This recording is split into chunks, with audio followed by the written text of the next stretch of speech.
Good evening, and we will begin tonight's Board of Zoning Appeals for Thursday, February 5th, 2026. Please stand for the Pledge of Allegiance. I pledge allegiance to the flag of the United States of America and to the republic for which it stands, one nation, under God, indivisible, with liberty and justice for all.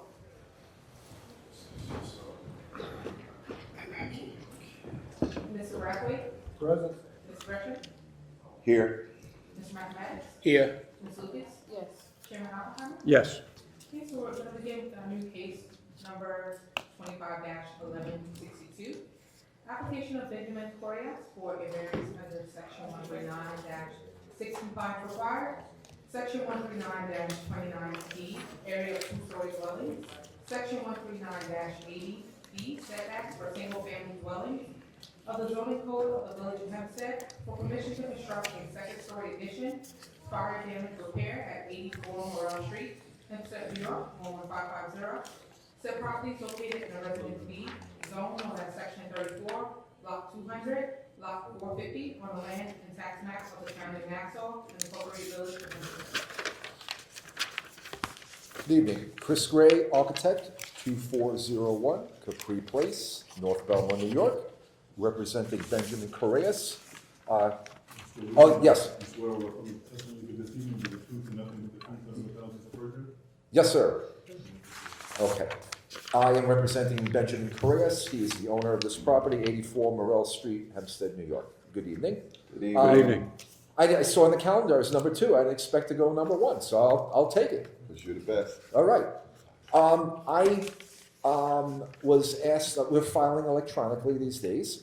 I was asked to submit several copies of the site plan, and I was told that to bring copies of the plans itself. So I forgot to bring plans. I do have a copy I can give to the board if you wish. I have my notes here. So if you wish to see what the structure looks like, I could give you these plans.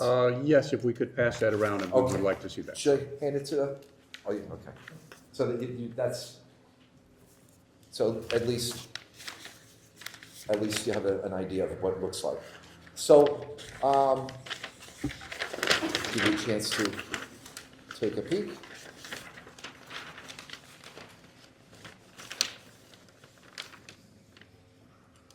Give us 1 moment, please. Okay.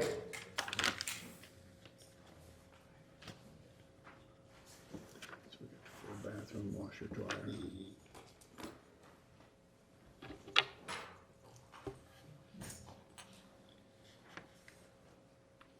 Is there separate basement ingress and egress? Is there a doorway or direct in out from the basement? Currently, no. Currently, no. There's And a on this proposal. plan? There's a proposal to add one. May I start from? Give us 1 second. I want Okay. everyone to take a quick All right. look. Thank you. I'll let you take a look. Go ahead.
Full bathroom.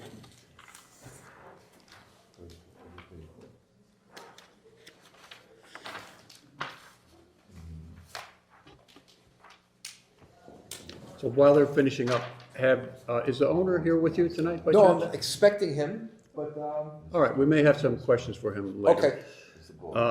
Have you been inside the Yes, I structure have. recently? Yes, I have. We've been around the exterior, so I'll let you go ahead and do your presentation And then first and then. we'll get to that, yes. Okay, good, thanks. So this dwelling currently is a Cape residence with a couple of doghouse dormers.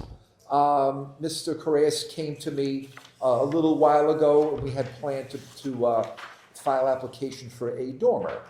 In the process of doing that, the house had caught fire.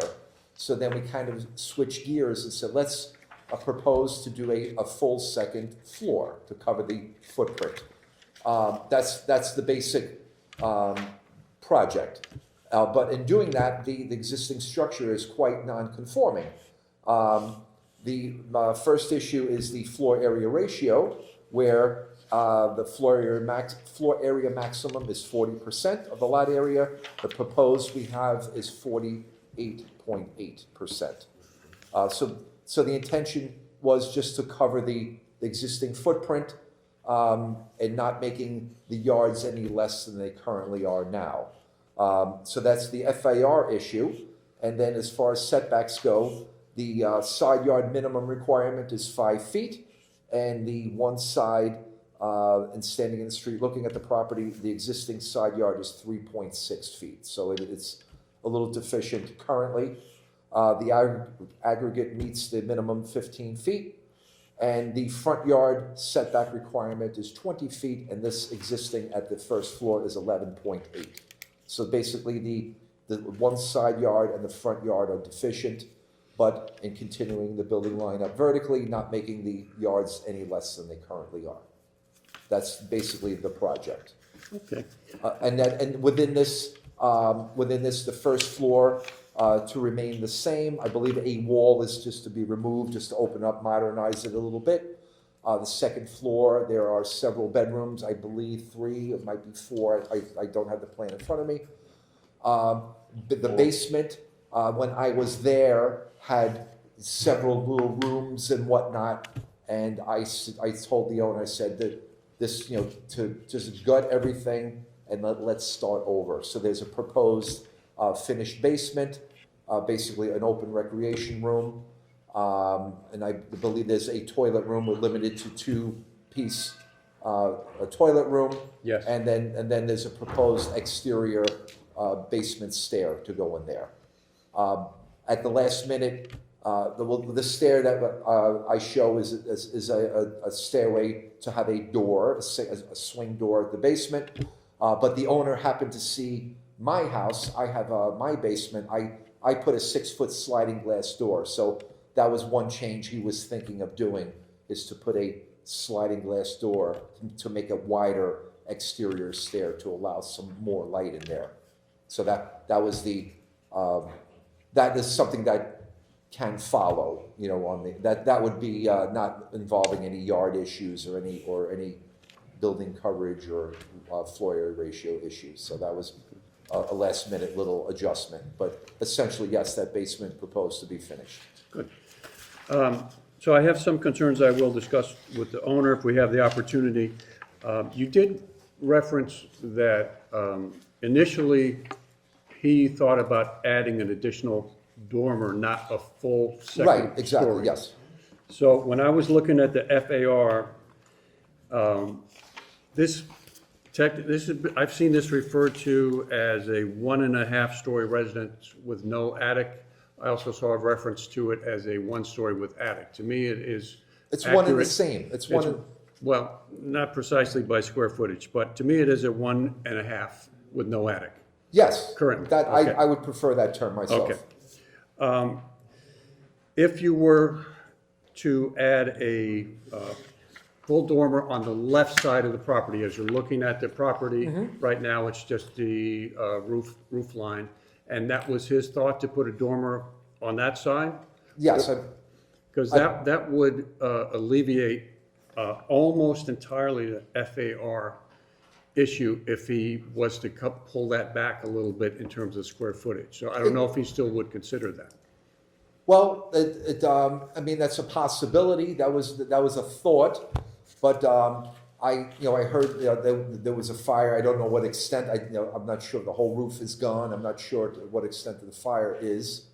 I heard the roof was burnt, but it's just the opportunity is there to make a nice structure. You know, that was the intent. Well, we can make the argument that it would be a nice structure just to be restored to the condition that it was in before, and not to be overcrowded, not to be used as a multiple family dwelling. That's, again, more of a concern with the owner than with your plans for the building. That I understand. We do have someone from the building department who saw the building when it was burning. George, could you give us a very brief description of the fire at that time? Was fully engulfed from coming up from the attic portion? It was on the second floor. Yeah, you had, It's the second floor. There is no attic. okay. Yeah, the 1.5, the upper level. Big hole in front of the house that the roof had burned through. And when I was, the house was on fire. Yeah. And this was about 4 months ago or so, less, right? When I say November 17th? Yeah. October 17th? So fairly recent. Right. Do you know if there was a kitchen upstairs at the time of the fire? No. I did measure that. I measured that building at least like a year and a half ago. It was a while that I measured. We had intended to do a dormer at that one time. Then the project was just shelved for a bit. So I haven't been inside there for at least, I think it could have been a year or so. And there was one space on the second floor I could not get access to. I measured all around. There was one doghouse dormer that I could not get in. Right. Other than that, I was able to go around the entire interior. As there was a violation in 2024 for a second kitchen. So once again, this is a single-family home. There's already a violation. I don't know what the disposition of it has been, but was for a second kitchen. I don't know if it was in the basement or the attic. And I don't want to lecture you about safety because you don't own the house. Yeah. But a week ago in Freeport, there was a fire in a single-family home. 8 adults and 4 children were displaced from the house, and the Red Cross was assisting 2 separate families from that home. I don't want to see that in Hempstead ever. Whoever was living in this house at that time, and from what I understand, there were no fatalities with the fire, but certainly the risk was there. I don't want to do anything or consider anything that could potentially return it to being susceptible to those types of conditions, being overcrowded. It had no carbon monoxide detectors, no rental permit, no smoke detectors, no building permit. So I appreciate that you're trying to now come and make this conform to all the necessary permits and to be used as it is designated to be used. So again, that is more conversation to have with the owner rather than you. So we can look at the design, and just addressing specifically, I'll repeat the FAR. If he wants to pull it back a little bit and go just to the dormer on the left side, that brings it down to very close to 40%, which is the standard FAR.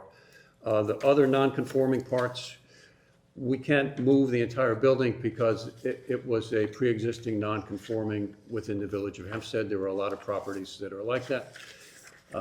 So in terms of the front yard setback, the side yard setback, it's not really an issue because the house was sitting there prior to the fire, exactly in that condition, and it was okay at that point. So that's all I have for this moment until the owner is here. If members of the board would like to discuss. I had reminded him this morning by email that the hearing is tonight. So we were here once before on the property that he lives in. We had a hearing. I mean, he was responsive. He was here for that one. I don't understand why he's not here for tonight. So Understood. Well, since you're not his attorney and you're not the owner, then it's you can't really represent him in that regard. yes. You believe Mr. Correa has to live in this bed on 84 Morel? Excuse me, say that? You believe Mr. Correa does not live at 84 Morel? Right. He does not live there. Correct.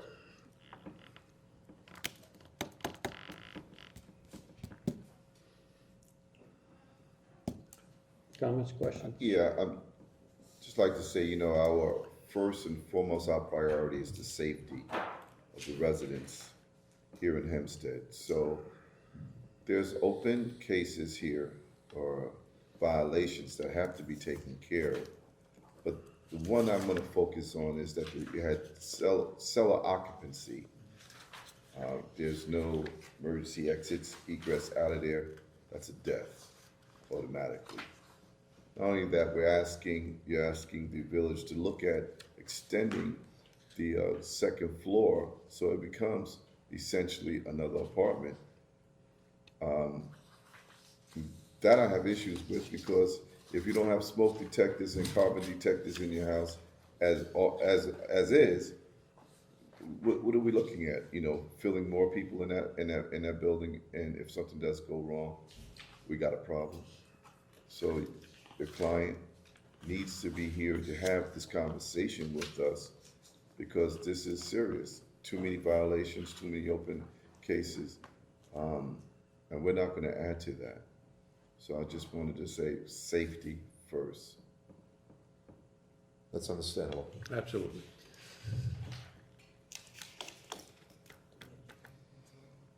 I think we feel all exactly the same regarding that.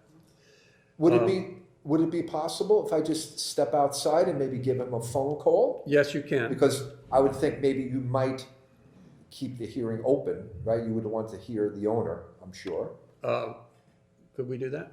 Yes, so that would be fine. In So the meantime, can we ask for a public comment on it, or should we wait for him to return? Yeah, Okay, please. so yes, we will take a brief break I'll if you need step to outside, step I'll out. give him a phone call to see, hopefully he's, En route?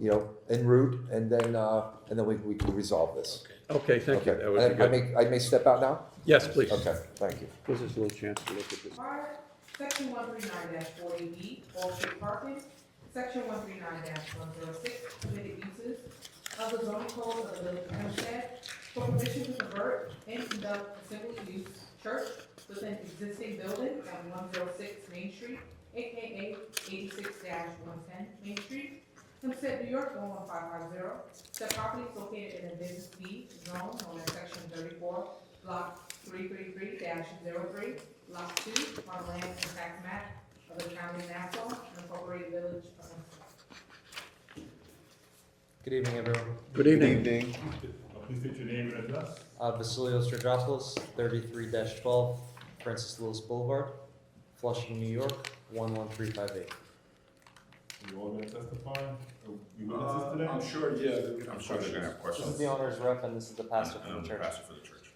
Okay, well, I'll swear you in one at a time and as you go. Okay. Oh, okay. All right. Okay, that's fine. Okay. You swear, you raise your right hand, you swear or affirm testimony you give this evening with the truth, and nothing but the truth, and the telling the perjury? Yes, I did. You may proceed. Okay. So our proposal is for the creation of a new church in the cellar of an existing building, and it's an existing two-story commercial building. We were here a few months ago for another space. This is a 185 person church. How many? 185. Okay.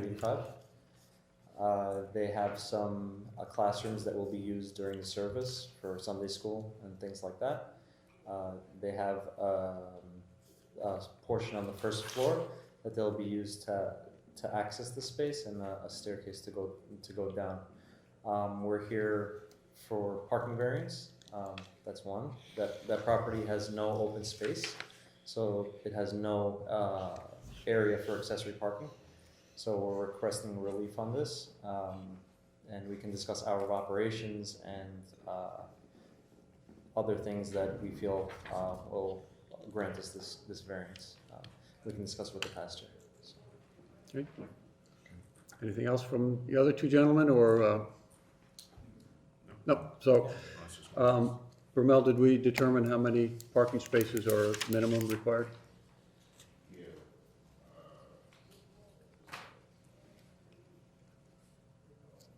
97. And you have no spaces available at this point? None. That's a big difference from 0 to 97. And Sunday school, obviously, activities on Sunday. What other days of the week or what hours of operation would be going on there? Yeah, I'm happy to answer that. Do you need me to swear in? Yes, name and address, please. As in my physical address? My Yes. personal address? Business addresses or business. Either. Name is Andre Gray, and my address is 7238 113th Street, Queens, New York, 11375. Okay, you swear or affirm the testimony you give this evening will be the truth and nothing but the truth under the penalty of perjury? Yes. Okay, you may proceed. So yes, in terms of hours of operation, so we host Sunday morning services. So that would be anywhere between 8 a.m. to 1 p.m. in the afternoon, somewhere in that window, in terms of when folks would be coming and going and things that would be operating. And then outside of that, it wouldn't be on a weekly basis, but we do host midweek events, typically on Wednesday nights. That usually happens most consistently twice a year for 8-week stints in the fall and in the spring. There's a particular Bible study class that we teach and that usually gets hosted on Wednesday evenings from about 7 p.m. until 9 p.m. Okay. So those would be the two main operational hours in terms of the entire congregation or most of the congregation gathering. Outside of that, it'd be fairly sporadic in terms of if I'm coming in to work from the space or any of my staff, things like that, but nothing to the degree of having either all of or significant amount of our congregation. It Right. would be relegated to Sundays and Wednesdays. And the number of services on Sunday, will you have multiple services? We're still planning that out now. Where we currently meet, we rent from another church in the local area, and we host one service with them. We're still working through plans of whether or not we would host one or two services in this location that we're looking to rent. Okay. So up to 2 or possibly? I would say up to 2. That's reasonable to say up to 2. And number of staff members that would be there with you in addition to any other service parishioners coming in? Is yourself and you have a small staff, I would assume? I do have a small staff. I have a total staff of about 5 individuals. So we don't have a floor plan for this in front of us. As we mentioned in the previous case, we're always concerned about fire safety, egress, ingress. Is it a sprinklered building? We're working on it now. It will be fully sprinklered. There will be a fire alarm. We have multiple exits all over the place. So I think from that space, we'll get 3 means of egress. We have an elevator, so we have plenty of exits. So as always, if we did vote to approve this, and again, since we don't have a plan in front of us, we're more likely to adjourn it, I would think. But it would be subject to the building department saying you have adequate safety precautions, the emergency exits, lighting, and so forth, that type of stuff. So it will be a couple of different steps dealing. We can look at the parking and see if there's some alternative ways to get to anywhere close to the parking number. I mean, it's good that things are finally starting to happen at 100 Main Street, and I know that the leadership center there is becoming very active, and you have the medical use coming in. So it's good overall for the village. We want to make sure that we can accommodate traffic safely for everyone, both for your parishioners and for people coming and going around the neighborhood. Sunday obviously would be less of an issue than during the week. Of course. So, and what is the square footage of the actual lower level? The lower level is what it's going to be used for the church services? Yes. That's And what's where the square footage? That's where the service would be held.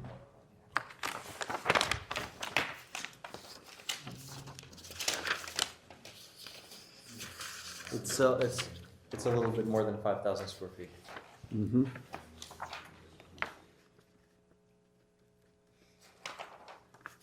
And the first floor, about 2,000 square feet. And first floor would be mostly used for secondary, just coming and going and? That would just be for access, yeah, Access. to the space. So that there would be a lot of foot traffic going in and out, not a lot of congregating taking place there. Okay. Is there an elevator that goes up and down from that, or just a stairway? Yes. Elevator? It's from the main building, yes, Okay. we have an elevator. Yeah, I have the floor plan here, I don't know. Can we see We would like to see it. We're supposed to get these beforehand. Yeah, difficult work numbers. That's some comments that I marked up, but that's the show plan, and the other one. How many copies do we have? Okay, go ahead, you guys look at it first.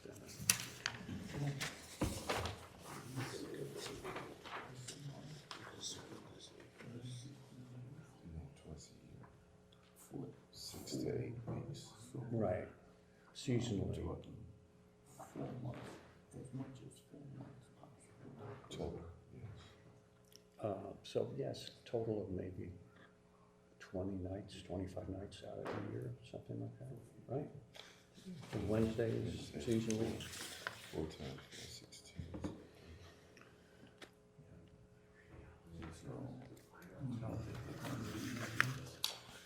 On Wednesdays, twice a year. So it's stretched between 6 and 8 weeks. So we're talking between 24, 32 meetings on a Wednesday, possibly twice. So Which church are you currently renting space in?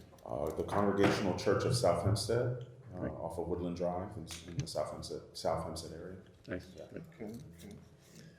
We've been there for the last 4.5 years now. We started renting from them in November of 21.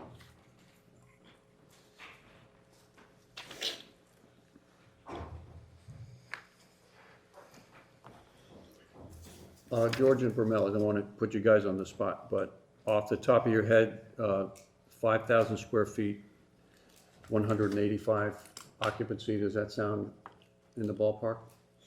So 185 will be, if you're talking about the seating area as far as just the auditorium. You got classrooms and other things, I would count that as assembly as well. I don't know who's gonna be in there. The total occupancy is 293, so however you work that out as far as if this was to ever be at max capacity, You're right. which is what I have to take into account, is how you run the numbers. As far as it's, one spot for every 3 occupants. So 293 divided by 3 is 97. The other way is you could do 200 square feet divided by, let's just say. It says 5,000 square feet, so. 5,000, so what, 25? So, you know, but it's whichever is greater. So you would go with the 97. If it's fixed seating, you gotta count fixed seating. Now, if you do 185, it's what, 60? 62. So you need 62 parking spots. But again, you have classrooms in here, so. But potentially 185 works within that square footage, depending how it's set up? What, 185 occupants? Yeah. On Sunday, are you doing classes I don't know if they're doing classes on Sunday. Classrooms. But is there currently a sign in the building that says legal occupancy of X number for that space? No, sir. I mean, that would be a concern. I'm sure you are totally focused on the safety of your congregation. Definitely. So, And so I'm clear, the particular concern is that 185 is too high of an occupancy for the square footage? I don't know if it is or not. That's why I'm inquiring of Okay. the building department. So, Okay. again, if this were to be approved, that would be something that you might need to adjust one way or the other if on their recommendation it needed to be lowered, whatever for safety reasons that, Oh, for Go ahead. safety, they have 2 exits. You're working on your fire suppression or fire sprinklers? in there? Fire sprinkler should be approved, sir. Yeah, so, I mean, as long as they have the exits provided and fire sprinklers, then safety-wise, it's not an issue. It should be fine. The Okay. building's non-combustible. Would there be any other concerns you have other than safety? so what do we The got? parking concerns, got it. I'm concerned about the elevator in the building. Say that again, sir? I'm concerned about the elevator in the building, What, the capacity of the elevator for you to just leave. People leaving out the elevator. okay, I know the building very well. yeah, It's an old fallout shell building. It has double basement floors. The floor you're talking about, there's a subfloor under that. okay. It used to be a bowling alley. So I'm just concerned about the elevator from where you're at coming up. Does it hold the capacity now that it holds pound weight? Gotcha. Part of that however, is that we would also have, the elevator would not be the only access point down to the basement. And right now, I could probably count on one hand the amount of congregants we have that would need the accessibility, where the staircase is not an option at all.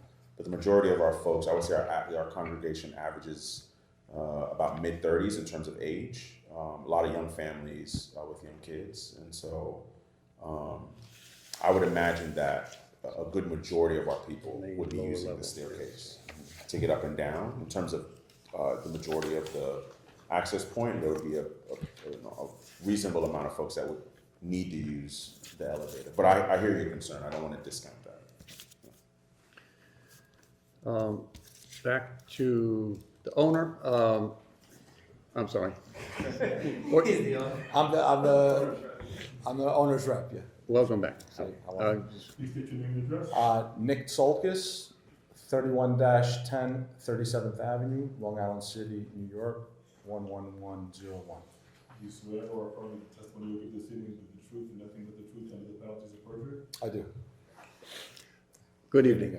So for question either for you or your colleagues, have you had any discussions with our legal representative about available of parking anywhere close by to the building? So given that parking is the real big issue here. We have not.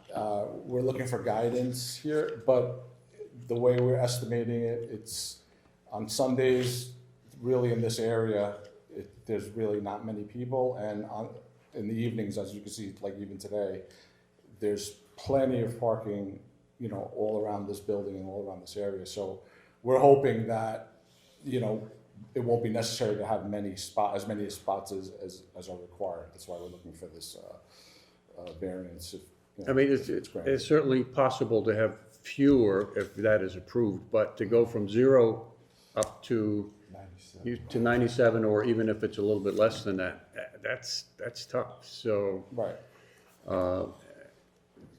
and the parking regulations on Sundays are, you can park anywhere, there's no, Yeah, there's no metered park, you have to pay for metered parking on Sundays. so the municipal lot, the side lot, any lot is open for that, right? But for the Wednesday night meetings, seasonal meetings that you do maybe 10, 15, 20 times a year, that would be certainly a heavier time. So there's got to be some. What time is the meter parking all day on the weekdays? Is there a cutoff time for the metered parking? 7 a.m. to 6 p.m. So yeah, our meetings would start at 7 p.m. Our folks usually show up no more than 30 minutes before. So it would also fit within the non-paid time for just in terms of information. But during that time, you have full capacity? During the to clarify that point, during the those Wednesday evening Bible studies or meetings, we're at 50% of our capacity, if that many, in terms of the amount of congregants that are showing up to that. So we average about 120 adults currently that show up where we currently reside, and for those Wednesday night classes, at most we'll probably have anywhere from 30 to 40 folks. And your current congregation, are they mostly driving to the service, or are they coming by public transportation, driving? The majority of folks are driving right now because where we're located isn't really close to public access. Right. I would imagine that there would be some that would come according to public access because we'll be near it, public transportation. But right now, the majority of our folks do drive. Okay. Anyone else? No, I was just looking at the floor plans, and thank you for having something like this. We need to see in advance. Sorry. So we really studied it a little bit, but I see that the seating capacity for the sanctuary is 181. I do note that you have said that you have 185, which means you would have to, have 100% participation. Correct. There's definitely going to have to be in the means of egressing out of this building in case there is an emergency. To move that many people out of that building and a good amount of time. And you do note that you only have limited amount of stair casings away from there. So the elevators, if it is a fire, may shut down. stop moving, so you can't count Correct. on that. So you have to have fire plans in place to remove everyone out of that space into safety. We have the main dedicated stair that's from the main axis. That's I think about 5 feet wide. So that'll serve as I guess primary egress from the building that everybody will be using. And then there's 2 stairs. There's a corridor that feeds through the basement that it will revamp into bring it up to code regarding fire ratings and things like that, and with all the doorways. And those lead to also 2 other stairs. The building has a decent amount of stairs that we can access from that space. And are you sharing that elevator or the stairs with another business or entity within the building? So that main stair, that's strictly for that space. Dedicated for that It's space? dedicated for that space. Mhm. The other one, it's will be kind of privately used by them, like semi-privately used by them. You can access it from the corridor also, but we're kind of designing it so for them in mind. There's an additional elevator. So, if there are no other questions, I'll ask for public comments. Any other comments from the board? Nope.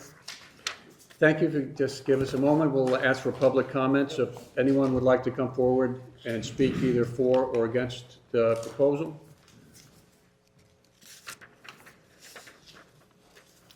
There being none, you guys, you can come back. Sorry about that. All good, all good, all good. Get a little workout there. Yeah. So I think you have to make some arrangement for some amount of parking. I also would like to physically see the space. I'm familiar with the building. I've been inside the building. Mr. Mathematics has been in quite a bit. All of us know the interior somewhat, but do not know this specific area. I would suggest that we adjourn this for 1 month if we have an opening for our next meeting, so we can all take a very good look at the space and understand how people will safely move in and out of the space. In the meantime, if you can work with Ed and try to come up with some minimum number of spaces that is reasonably close to the building, that would be dedicated for you. For example, when you come with your staff, perhaps during a daytime business meeting, or you have community meetings of some sort, you'd probably want a dedicated space very close to the church. Can't always guarantee that. If it was, anytime before 6 p.m., it's very hard to find parking anywhere in the area. So it might be that you could come up with 20, 30, 40 spaces within a reasonable distance from the church. I would certainly encourage you to at least look into that. If it turns out there literally are no spaces whatsoever, then we will have to make a decision based on that. But I would like you guys to look into that. Does that sound reasonable? Yeah, Yes? that sounds reasonable, Chairman. Okay. So that being said, I would ask for a motion to adjourn this to next month, and that we will make arrangements, I guess, Ashley, if you can help us make arrangements to come and see the interior of the building, and then we should be able to have an answer for you next month. Okay. Okay? Thank you, Chairman, appreciate it. May I have a motion, please? Chairman, in case number 25-1292, I make a motion that we adjourn until March 5th, 2026. Second. Mr. Brathwaite? Yes. Mr. Richards? Yes. Mr. Mathematics? Yes. Ms. Lucas? Yes. Chairman Oppenheimer? Yes. So, thank you. We will see you next month.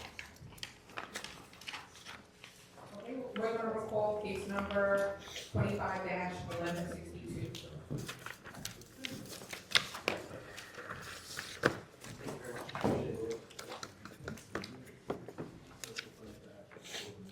My client, Mr. Correas, is here. Good evening, sir. Thank you for coming up. Good evening. Good evening. Yeah. So, Please state your name and address. Benjamin Perez, live at 41 Lafayette Avenue, Hempstead, New York. Please raise your right hand and swear you in. You swear or affirm that the testimony you will give this evening will be the truth and nothing but the truth under the penalties of perjury. I do. Okay, thank you. good evening, sir.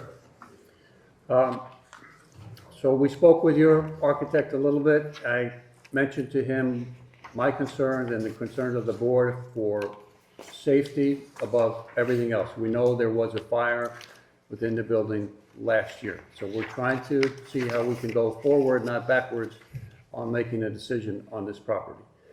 The building inspection report, thank you, indicated some very serious issues. Maintained and permitted exposed electrical wiring, extension cord used as a permanent source of power, created a health and safety hazard to the occupants, maintained and permitted the cellar of the premises to be used for sleeping purposes. The cellar had been portioned and divided to create 4 rooms in total containing a bed, clothing, and furniture. Do you agree that that was the case? Yeah, that was the case. Okay. Permitted and maintained a kitchen in the attic, said kitchen being a second kitchen in a single-family home, in addition to the one on the first floor. Is that correct? Not a second kitchen on the second floor. What's that? Not a second kitchen, one kitchen, yeah. At the time, was there a second kitchen on the upper level? That's what they mentioned, but was no second kitchen. Was there He a says stove? he, Was there a stove? Not a stove, I mean, that I was aware, it was a room rented upstairs. I don't know the report, that surprised me when they did the report. I mean, no second kitchen. I mean, You had access to this property. Could you go into the property at any time? You the owner, that did you have was a access to the room that was property? rented probably 6 months previous to the fire on the second floor. I wasn't aware, maybe the lady had a microwave, whatever, but I wasn't aware of that. because it appears that the fire started from the second floor. That front Because it burned- room, yeah. Burned through the Yeah, upper level. correct. I just want to give an explanation of this. This house, my brother and I owned it for years, but he retired 4 years ago. All these people that, they were living there, he was dealing with them. Then I got him out, he left, he retired, he left. And I started dealing with the house since 4 years. That's why, I was trying to, with all the violations I got from the inspectors, I was working on, got a permit, rental permit, and I was working on every little issue, the issues that I was, with all the violations, so. So what is your goal going forward with this? If you were to I'm make actually to rebuild the house? Correct. Whether it's rebuild it as it was or rebuild it, expand it, what is your goal with this house? Just put the house back in, And rent it? It's gonna be like I said, right now, I just wanna bring it up, so, and either rent it or probably sell it, I don't know. I mean, my mind is just right now. You understand? I'm not into like, thinking to rent it out. It's it's all issues. It's all issues, and I addressed most of the violations last week. I was here in front of the judge, and I addressed all the violations already. So When you say address them, you corrected, or there were no not correct, outstanding? but they put me on. I got a fine, and I'm on a payment plan for a couple of months. All right, so you made a plea Yes, arrangement? correct. So when we consider variances for any property, now, we understand that your property was considered a pre-existing non-conforming. That means that the way it was built and existed was already outside of the current zoning code, but it was built prior to that time. So Right. there's no problem with restoring it to the way that it was. But when you try to change a non-conforming, to alter a non-conforming, that obviously would require a variance or be denied, one or the other.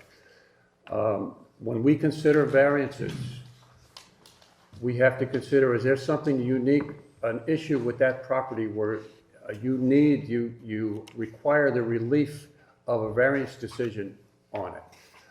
That home existed prior to this without a second floor, and presumably at some point did not have all these violations, and it was just a rental property. My inclination would be to tell you that without requiring a variance, you can rebuild it back to the way it was, making sure that you do not repeat the same violations. And it's a single-family home, it's not a multifamily home, it's zoned as single-family. We can't change the zoning to a two-family home. The safety issues are very serious and should never, ever be repeated, whether it's expanded or simply returned to the condition that it was in. Given that there is not a compelling reason that's unique to that property that you had nothing to do with, that would require us to give you some relief, I can't see why we would grant a variance on this. So we haven't voted on it yet, but that is I'm just stating what I'm looking at on the facts here. So any comments from the rest of the board? I think I want to restate the seriousness of being safety conscious and safety minded. Having inadequate smoke detectors, no carbon monoxide detectors, sends off bells and whistles up there. Having so many people occupying that basement, and then with the potential expanding the second floor, says that we can put more people in danger if you're not committed to doing the right thing and using that building to what it is supposed to be, a one-family dwelling. So there is a number of open cases, but the one that really stands by me here is you had no rental permit for all those people that were in that basement. What assurances do we have to do anything but to have you clean up everything that is on these charges that are open and on? It has to be cleaned up. As far as expanding the dormer on top on the second floor, I would say to you that we're not going to go past what the FAR permits us to do. We're going to keep in compliance with that. Okay. So I don't even want to say much more, because what I see on this paper right here should be shameful for you and for everybody else. But like I repeat, I found the house that way, so it wasn't, I didn't put those people living in there. I'm working hard to do, the best The I right can. thing. Correct. You were the owner of the house at the time it was being rented out, Well, correct? it's a long story, it used to be Well, my ex, you were the owner, yes or and no? I left, and then I came back, yeah, Yes or no question? Yes. You the owner of the house? yes. And also, just to clarify, guys, when you have a non-conforming house, you, even if you have some room for FAR, you have to build back to the non-conforming state. You can't expand the FAR, correct? Without a variance. Right, okay. So even if they had room to move on the FAR, it would require a variance to do that. Got it. Mr. B, any thoughts, comments? Okay. Thank you for coming in. Just hang tight for a second. Is there anyone who would like to speak in favor or against this application? Please come forward. If you guys can just step back a little bit. How are you? Good evening. Please state your name and address. Roxanne Gonzalez, 6 Winding Lane, Levittown, New York. Please put your right hand. I'm going to swear you in. Do you swear or from the testimony you give this evening with the truth and nothing but the truth under the penalty of perjury? Yes. You may proceed. So I have a concern. I don't live in the area, but I have family members that do. And I've been there multiple times. And the concern is this, and I thank God that the day that the fire happened, and I do have videos of the day of the fire to show, that they cleaned up. Obviously, he runs a business and there's a lot of garbage. The fact that there was a lot of garbage, the day the fire happened, it was pretty clean. Had it not been clean, we probably would have had 4 houses that would have burned down because it would have caught on fire. The amount of garbage that's there, and I don't even have to see the violations. I got a notice that this was gonna happen today, so I called and did my research, that he had multiple violations. The fact that this is used for commercial as well, not just residential. And it's concerning because 2 years we had to hire exterminators because the amount of garbage is bring rodents. and that it also affects the living situation surrounding the values of the home. And most important, what everyone said here is safety. As it is in that block, there's issues with parking because there's a building on the corner of Washington. So parking is very scarce. And what's going on in the world today, there's multiple habitations that are living, and there's a lot of stuff that's going on in the area. So I am not for it. I'm here talking for some of the neighbors because they were too scared to come because of fear of retaliation. They've been living there for years. They've been dealing with the situation. And they're not in favor of that because they feel that building a dwelling not only brings in more people, lack of parking, and then the home value goes down. And we're rebuilding Hempstead. I grew up in Hempstead. I went to school in Hempstead. Hempstead is changing for the better. And for us allowing to do that and still be okay with the amount of violations and consider that, it's not okay for the residents that have lived there for years and have paid their tax dollars. We want to be able to have a clean and safety environment for everyone in the surrounding areas. I mean, there's a lot of seniors, there's a lot of people living in the area, so we want to keep it clean. And we're right adjacent to the Long Island Railroad as it is. You deal with that, and then Garden City is a couple of blocks away. So this is a very criminal area, and it's right on the corner where there's a lot of illegal activities that happen, even so, you know, drugs and whatever the case may be. So I'm here to talk on behalf of all the people that didn't want to show up for fear of retaliation, that they are not in favor of this. Thank you for coming in. Thank you. And if you want to see pictures for today, there's still materials. There's metal in the backyard. There's ladders.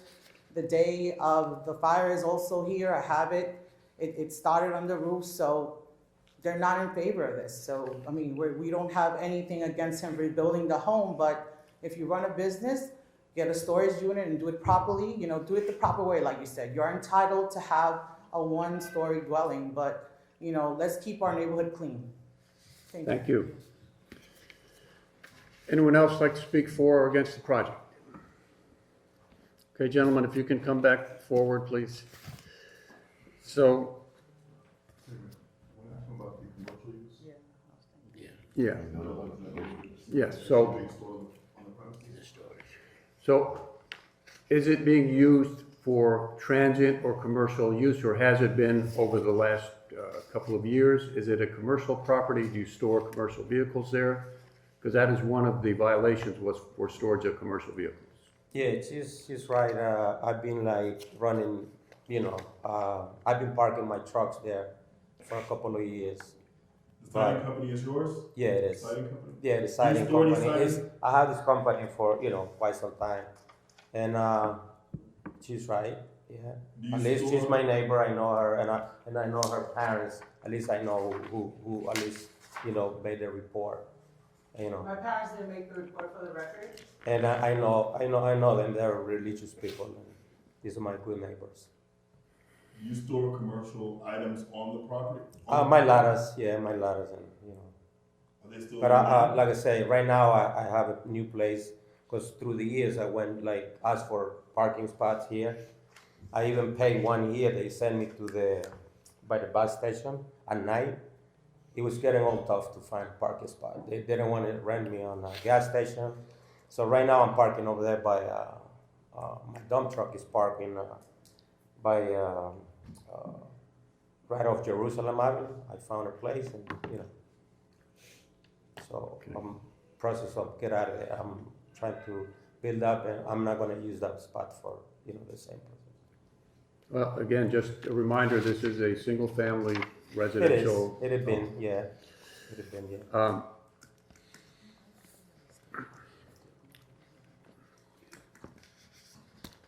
Right, I think we are ready for a motion on this. Can I have a motion on this, please? Chairman, in case number 25-1162, I make a motion that we deny this application. Second? I second.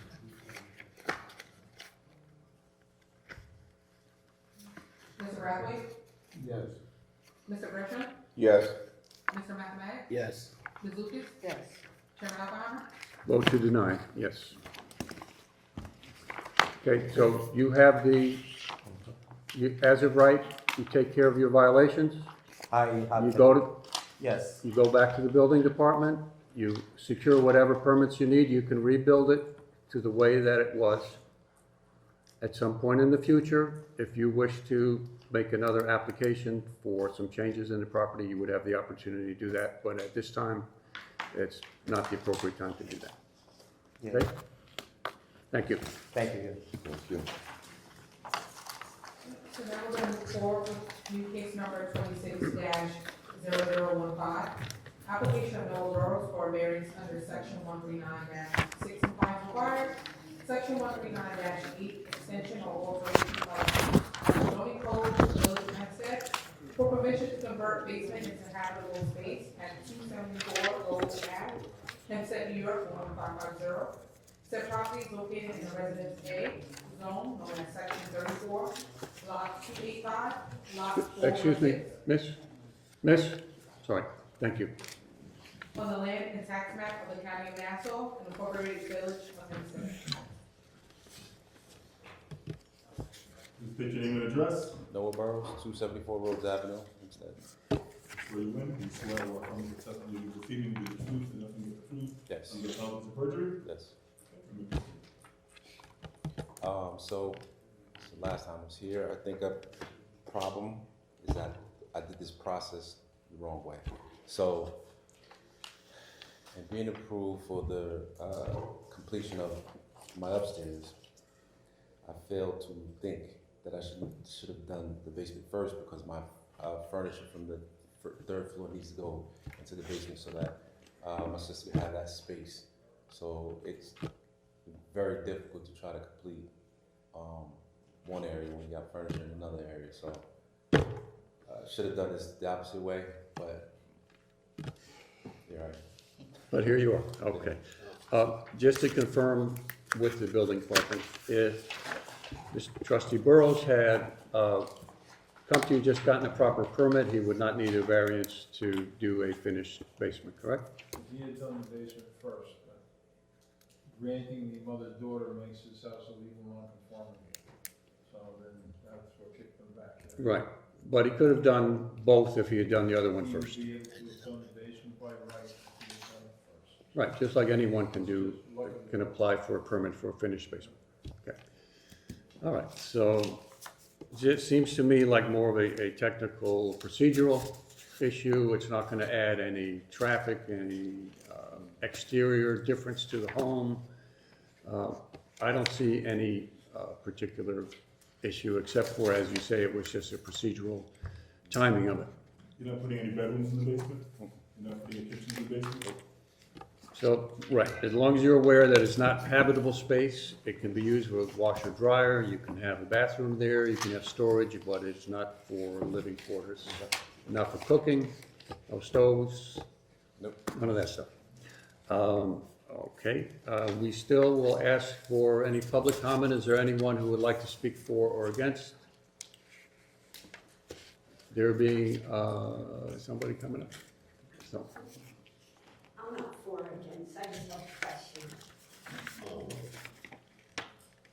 do you wish to speak on this particular case? Yes, Okay, go ahead. that's my neighbor, Okay, I'm gonna ask you to state your name and address for the record, then I'll swear you in. Constance E. Franklin, 250 Rhodes Avenue, Hempstead, New York, 11550-2925. Do you swear or affirm that the testimony you give this evening will be the truth and nothing but the truth under the penalties of perjury? I do. You may proceed. Okay, I got the letter about what Noah's trying to do. I just want to know, what is the storage part? Because it said, like my letter said, to finish the basement and storage space. could you describe the storage space? It would just be closets or what? So the original build of those Cape houses, first floor has no closet space when you walk in. So your living room, if you have guests, there's no storage space for coats, boots,